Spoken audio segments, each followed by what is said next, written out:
The lift maintenance gallery on top of an average block of flats is a custom-built echo chamber, as is the block itself, filled as it is in the style of a Swiss cheese, with holes running its length, refuse chutes rattling rubbish down to the bin room, lift shaft steel wire pulleys straining to haul lifts to the top floor. In all, a complex concrete mechanism, with its dud fluorescent tubes, its easily snapped rusting padlocks, and impersonated sounds, echoing with intimidation to the ground floor. It wouldn't be much of a problem for the local brood to break into the maintenance gallery and make it their own kingdom. A den of malignancy to use for various illicit purposes. Hash smoking, downing headlong into the occasional carry-out, and of course, fervently degrading experimentation with sex, enticing untried girls into the gallery with whimpers, pleads, whines and promises. Even a perfect stranger could work out the purpose the gallery was put to, with its permanent collection of ink marker drawings, distorted figures in various poses of wish-fulfilling sexual gratification, and a maze of names and a complex system of juvenile interrelationships. The effect was quite primitive.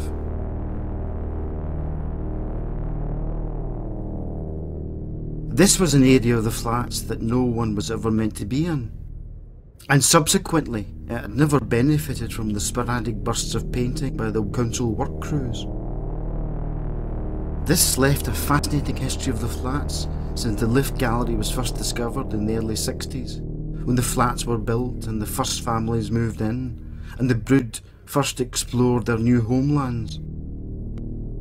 Names crowded the walls. The spaces between the letters of the boldly written were filled with smaller and smaller writing.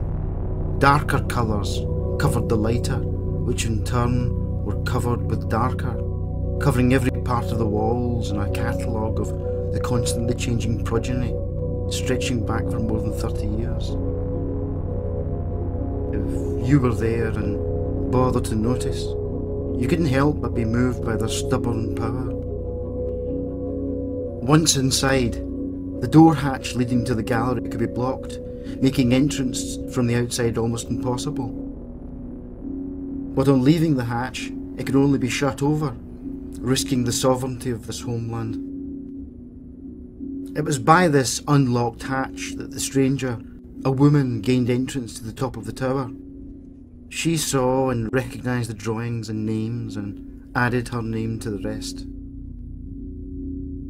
Once past the totems and through the roof hatchway, she was greeted by an overpowering view, making the rest quite trivial. The view from a roof 24 stories up can be, amongst other things, quite a lesson in geography. A huge panorama of the city can be seen in intricate detail, but with the feeling somehow of unreality, like an unfocused projection from some huge camera obscura, or perhaps the life's work of a demented model railway enthusiast, laid out to infinity. A toy town world of model buildings and cars, of billboards and intersections, a tartan of white and double yellow lines. The woman was overwhelmed by the view, and why not? It was an astonishing day. Temperatures had been in the 80s for more than a week, and visibility was to an ambiguous horizon of 360 degrees. And for each one of those degrees, the view was terminated by the hazy hills and mountains that form the Clyde Valley. An enormous auditorium, with a girl at the centre of it all. The woman, her hair short and currently dark, but it could be deduced with the aid of forensic medicine that it had been bleached and coloured to such an extent and frequency that the original hair colour could only be reached by removing a sample of her scalp and base follicle. Her fingernails, short and serrated, bitten down frequently with force. Her clothes, second-hand designer labels in need of a good wash. She stretched herself out on the asphalt roof, soaking up the glorious red sunshine. She was fashionably thin, but not without a certain beauty, a quietly assured illusion of beauty that all well-presented girls have. A beauty that even her obscene biro-scratched tattoos couldn't quell. Although she was thin, her body was decidedly feminine. But she did not glory in her fat deposits. She left that to the eyes of others. Her swaying walk, her unconvincing innocence, her pretty face were of no use to her. Not that she misunderstood their language and used that language to her advantage whenever possible. But now she had given up being an entertainer, the role she had perfected since she was 12. It was time for a change. She who was the modette, who became the punkette, who became the hippie chick. She who was a constantly changing caterpillar, her pupils the size of soup plates, in a constant state of superficial elation. In her hipster hip pocket, she had £3.50 and an unsigned credit card embossed with a man's name. She was a curious mixture of styles, the cull-told and the polyvinyl acrylic new. Her peculiar clothes had been expensive when new, and as second-hand they retained their mysterious occult.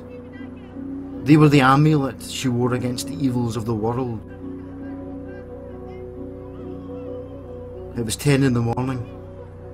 The hatch door was blocked behind her. She had a day of undisturbed sunbathing ahead of her in this most secluded of secluded spots. In the all-embracing sunshine, she stripped from herself her paisley patterns and her velvet cuffs, her leathers and her suede, until she was naked. A sweet-smelling nakedness, relaxed and undetected. Her pink sun-burning body against the asphalt, her curves against the flat. A heavy film of sweat formed a sheen on her surface, on her pretty slim shape. Her clothes were no longer mysterious. They were piled in a foul-smelling heap at her feet. She is the mystery. But stretched out, flat, lit from above by a powerful light, an examination can take place. On a stainless steel slab, taps at the head and drains at the feet, angled to let the waters flow with gravity, moulded with grooves to wash the surface clean, equipped with angular blades to search for the deepest of wounds.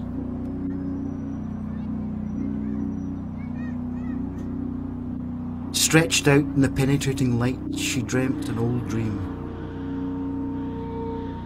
The Babylonians believed that evil spirits dwelt within the human mind and made their presence known during sleep, torturing the sleeper with dreams for their own perverted amusement.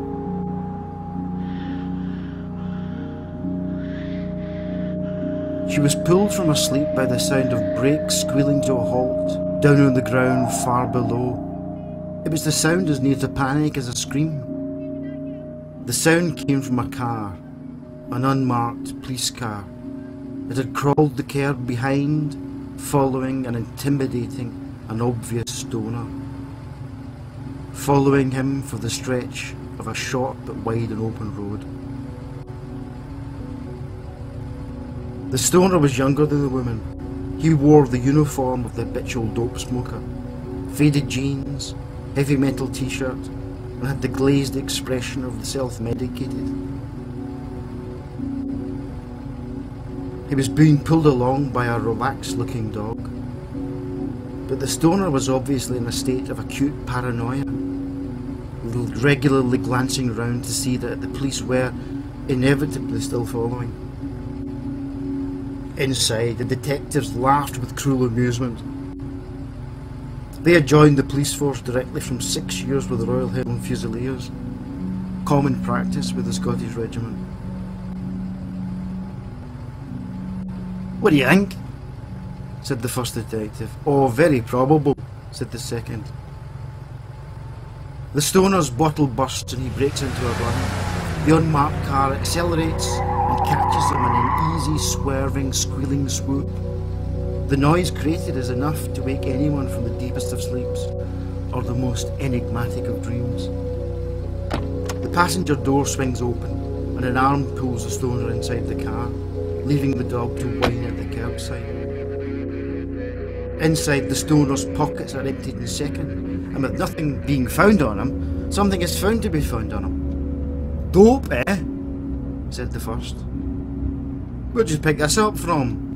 said the second. "I didn't get it anywhere." "Oh, didn't get it anywhere," said the first. "What then, little man? Did it fall into your hands from the heavens? Did you wake up one morning and it was just there?" said the second.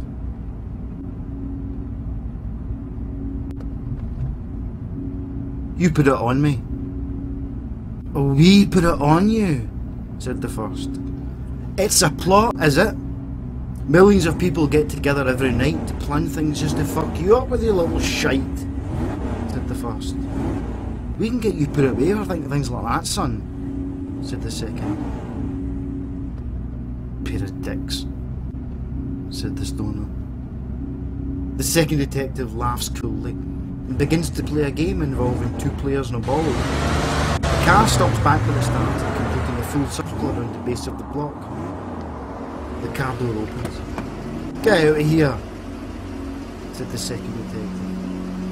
The stoner begins to move. "Stay where you are," said the first. "Out," said the second. The stoner is anxious and eager to remove himself from the situation, so every time he is told to get out, he moves to get out. Ah, the old ones are always the best. "Out," said the first. "Sit down," said the second. "Out." "Sit down." "Out." "Sit down." "Out." "Sit down." Eventually the stoner begins to squeal. "But wasn't carrying anything this time." The first detective, the older of the two, smiles sweetly and talks to the stoner in a soft, reassuring tone. "What's all this talk about time? You don't have anything on you just now, and chances are you won't have anything on you tomorrow. But you've got some bad habits, son. You can read it off your face. You see, this is just an economic use of police resources. Wake up, son. This isn't some LSD trip you're in. This is the jail." The second detective places his hand on his colleague's shoulder, shakes his head and gives the stoner a half smile. "Alright, son, on your bike." The car door opens, the boy gets out, and the car moves off. The stoner and dog are left rooted to the spot. There's a squeal of brakes and acceleration as the car completes, once again, a full circle around the base of the block. Inside the car, the detectives, old veterans of these strategic campaigns, are hooting with laughter. The car stops at the side of the stoner and dog. The car door opens. The detectives, elated by their outrageous wit, continue to howl with laughter. "Get in, you stupid little cunt," said the second detective. The stoner gets in without protest. The car drives off, leaving a perplexed dog at the curbside. Above on the roof, the woman is lobster pink and burning pinker by the second. She empties her makeshift plastic travelling bags onto a pile at her feet. Onto her clothes tumbled the paperwork of her life, an undeciphered claim for income support in someone else's name. Photographs of the various stages of her developmental progression, from an anonymous baby through gawky child to gawky adolescent. A magic tower, a paper temple built of bus tickets and cafe receipts, letters from old friends and unsent replies, and piles of little pink numbered tickets from the orderly queues in the orderly government offices. And although not written, the pile contained everything the woman was and all of her past. And among her past, there was a razor blade. With this blade, she cut from her clothes, her amulets, her logos, her graphic acquisitions, her size labels, her tabs from the hip. Like some shamed officer in the French Foreign Legion, she stripped from herself her medals and honours. For the longer brand names, printed resplendent across her 100% cotton, she cut in random blocks, leaving large gaping holes.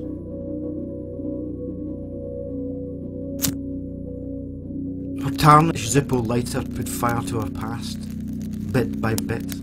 The labels, separate and the most urgent to incinerate, caught quickly in the dry, breathless heat. The sweat-soaked clothes, holding out longer, took to the fire. Split jacket linings, the flames following and finding the cut of the tailoring. A mixture of toxic smokes, coloured purple and brown, headed straight up in a long, thin, solid column, vanishing into the cloudless blue sky. Her mind must now have been in sharp focus.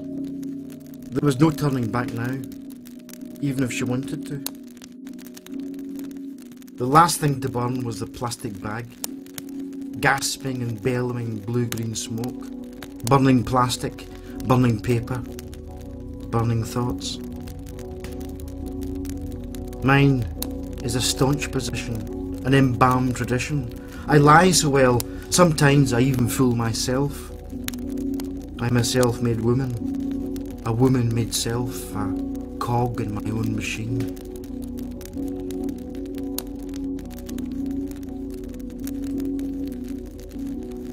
The last of the smoke bellowed out, the flames following the bag inwards, following and finding paper eager to burn. I ran 10 miles one day last year and stopped when I could feel the heartbeat in my fingertips. The eyes of fat men moved me on, but they couldn't tell me what I was running after.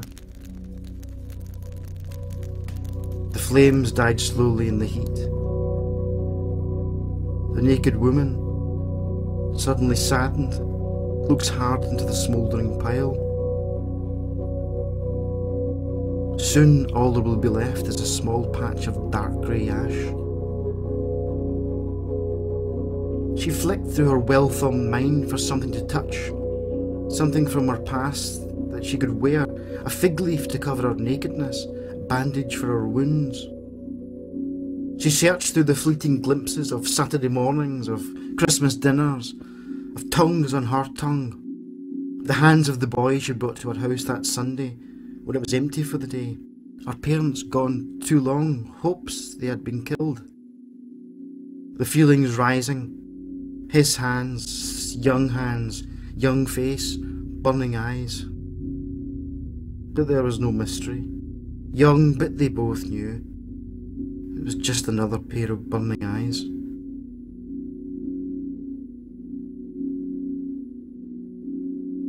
Her memories absolved themselves, sanctified as they came, the pain cleansing itself in a policy of scorched earth. She searched for a solid memory, not a fragment of an unconnected event, but a clear part of herself that spoke directly to the present, the covering wings of what had been. There was nothing there, no spark, only the will to admit defeat. She listened hard for other voices.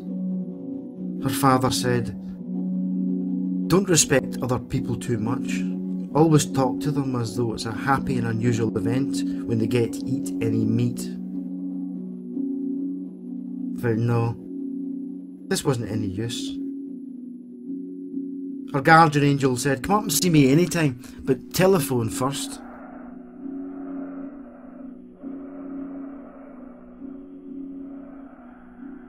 She stood up and stared with a novel recognition in her stern-burnt eyes. The streets on the map laid out in front and all around her. In each street the windows, not separate, but together and complete in the horizon-clipped distance. A solid dimpled texture of violence made up of isolated incidents in isolated places. Violence behind the obscure yellow curtained windows. Not hiding behind the dark glass. Behind the curtains.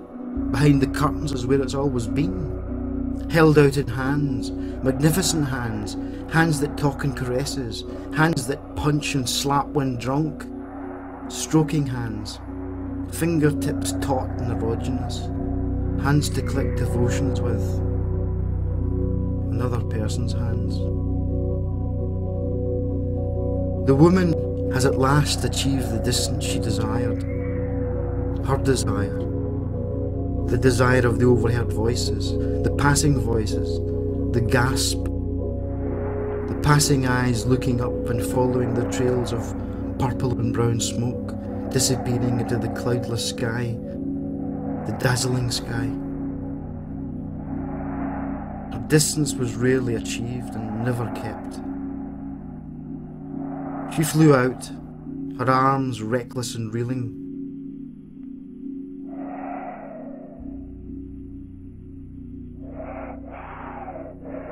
Smiling calmly, terribly. Then her mouth opened, not to shout in fury, but to find for me out of her grief a word or two from an inevitable conversation. Her stomach landed squarely on the boundary railing at the base of the flats, pivoting her forward with sufficient force to snap her spine into and obliterate her face, lower jaw and chest, making identification a slow and painful process. Her body, young and with a certain beauty, thrown into the city, unloved and unloving. She's glad to feel the sunshine. Look, she's shy. She hides her face. Her blood has grown quite still. A crowd gathers at the base of the flats, a peering multitude of the indifferent and their brood. The woman is being defiled by the foulest of people. They watch and wait, anxious not to miss out in their morbid curiosity. But running out of tears and excuses and masses for the dead, you know, if she were still walking, I wouldn't turn my head.